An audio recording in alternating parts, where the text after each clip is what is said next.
분유 가루에 미리 계량을 해놓으면, 예를 들어서 전날 이렇게 미리 계량을 해놓으면 분유 덩어리 져버리거든요. 그럼 안 풀어져요. 그래서 근데 바로 하실 때는 그냥 다 같이 계량하시면 상관없어요. 이렇게 이스트도 넣고, 이건 이스트하고 물로 섞어주고 액체 다 넣을게요.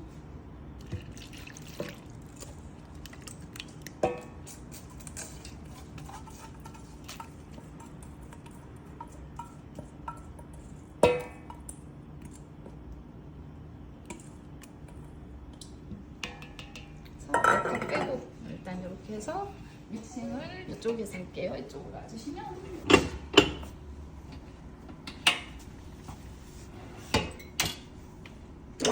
계속해서는 2분 정도 소화를 할게요.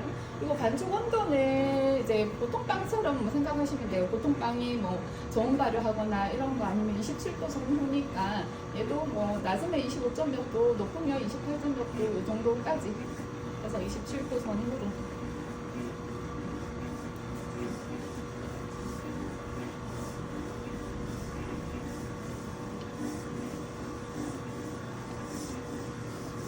저 같은 경우는 이제 업장 같은 경우도 그렇지만 어쨌든 키스네일이나 캐누드 쓰시는 분은 온도가 올라가도 얼음물을 받치지는 못해요. 밑에가 붙어 있기 때문에 공간이 없어서. 그래서 또 당연히 많이 차갑게 해주시는 게 좋고, 저 같은 경우도 업장 하시는 분들 같은 경우도 얘가 만약에 이제 조금 믹싱하다가 온도 체크를 중간에 해봤을 때 확인해봤을 때 괜찮을까 확인을 해봤을 때 차갑게 나올 것 같다 싶으면 토치로 볼을 좀 하면 금방 데워지거든요. 근데 온도가 높으면 이제 얼음을 받치고 있는 거는 조금 힘들어요. 그래서 업장하시는 분들 같은 경우는 저는 이제 말씀드리는 게, 저도 수업을 하면 그렇지만 내가 좀 차갑게 준비한다고 했는데 그날 뭐 습도가 높거나 뭐 덥거나 이러다 보면 29도 정도까지 올라갈 수도 있어요. 만약에 내가 하는데 29도 이렇게 올라가는데 바쁘잖아요. 사실 얼음을 받치는 게 말이, 저는 이론적으로 말씀드리니까 지금 일하기 바쁜데 그거 못 받치고 있거든요. 높든지 어쨌든지 못 받치고 있어요. 그런 경우에는 만약 29도 이상 이렇게 나왔다 이러면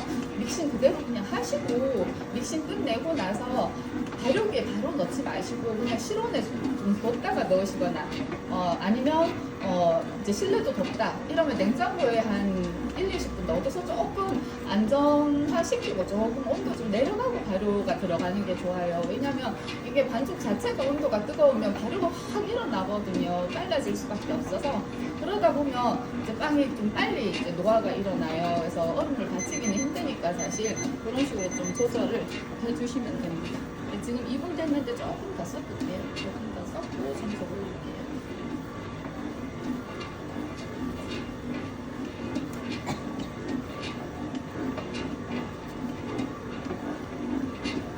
계란 양이 있어서 반죽이 조금 노랗죠.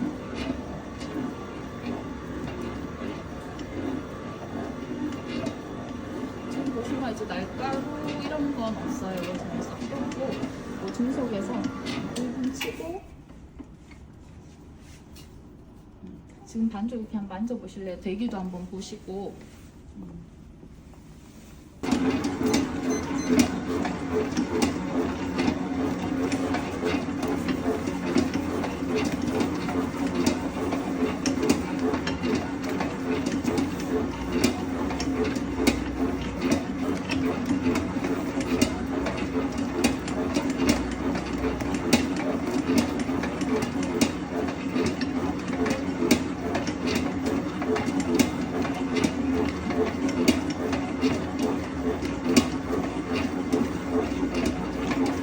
저 같은 경우는 이제 모든 수업에다 첨가물이 안 들어가기 때문에 성형에서 생지화하는 거는 힘들어요.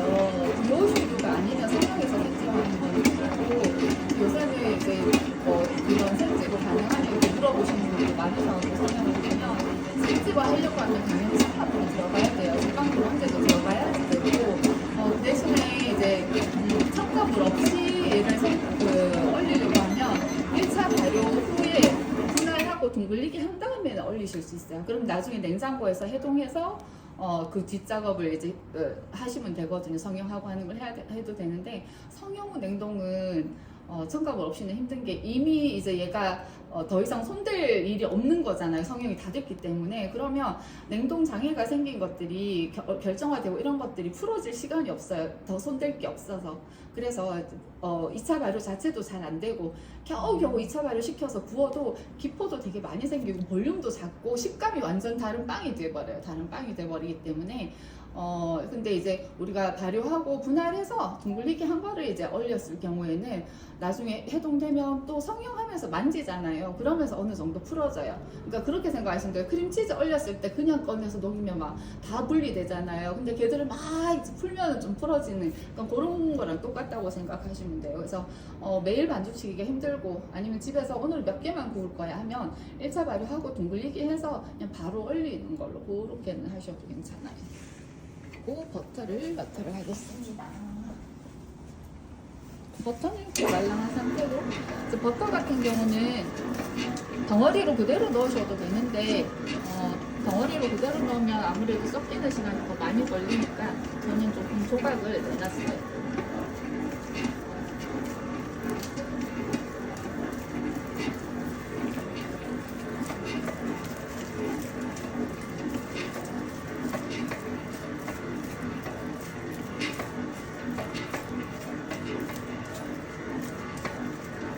근데 이제 가게 하시는 업장 하시는 분들이 내가 보호 컨디셔너가 있다 이러면, 보호 컨디셔너는 영하 5도 이렇게 설정이 가능하거든요. 일반 냉동실이 영하 5도 설정 자체가 없어요. 그래서 영하 5도 이렇게 설정되기 때문에 그런 경우에는 영하 5도에서 냉동해서 한 이틀까지 반죽을 쓰실 수 있어요. 근데 보호 컨 없이는 우리가 일반 냉동실과 영하 18도 이렇게는 조금 힘들어요.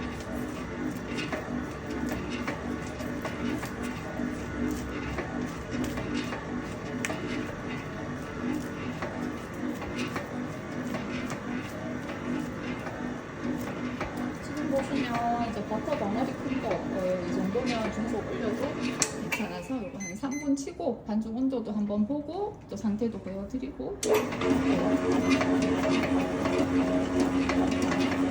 오늘 경우는 어제 비가 왔기 때문에 습도가 되게 있어요.